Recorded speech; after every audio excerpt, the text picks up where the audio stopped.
صحیح العقیدہ شخص کیا گھر بنانے کے بعد لوگوں کو دعوت دیتا ہے؟ کیسا ہے؟ کیا ہم اس میں شرکت کر سکتے ہیں؟ دلیل ہو تو بتائیں۔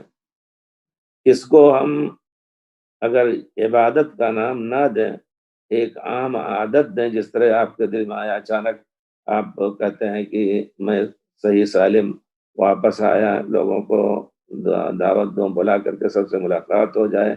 علماء نے اس کو جائز کہا ہے۔ امام ابن حجر نے بھی کتاب العتمہ میں اس کا ذکر کیا ہے کہ گھر بنائے، وکیرہ کہتے ہیں اس کو، وکیرہ وکر سے ہے، وکر کے معنی چڑیا کا گھونسلہ، گویا گھونسلہ بنایا آپ نے، اس کی مناسبت سے خوشی میں لوگوں کو بلا کر کے اور دعوت دے رہے ہیں، تو اس کو جائز کہا گیا ہے۔ بہرحال ایسا کرنا انشاءاللہ ہمارے خیال سے سنت کے خلاف نہیں ہوگا۔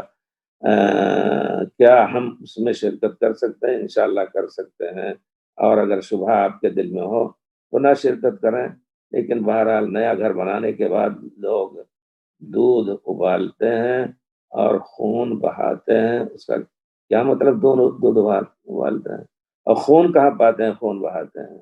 خون بہانے کا معنی اگر بکرا ذبح کرتے ہیں اچھی نیت سے صرف لوگوں کو کھلانے کے لیے، نہ کہ جن اور شیطان کو خوش کرنا۔ ایک چیز یہ بھی ہو سکتی ہے کہ جن اور شیطان کے نام سے ذکر کرتے ہیں تاکہ ہمیں اس گھر میں آنے دیں، ایسے لوگ بھی ہیں اور پائے جاتے ہیں، اور لوگ ان کو مشورہ بھی دیتے ہیں۔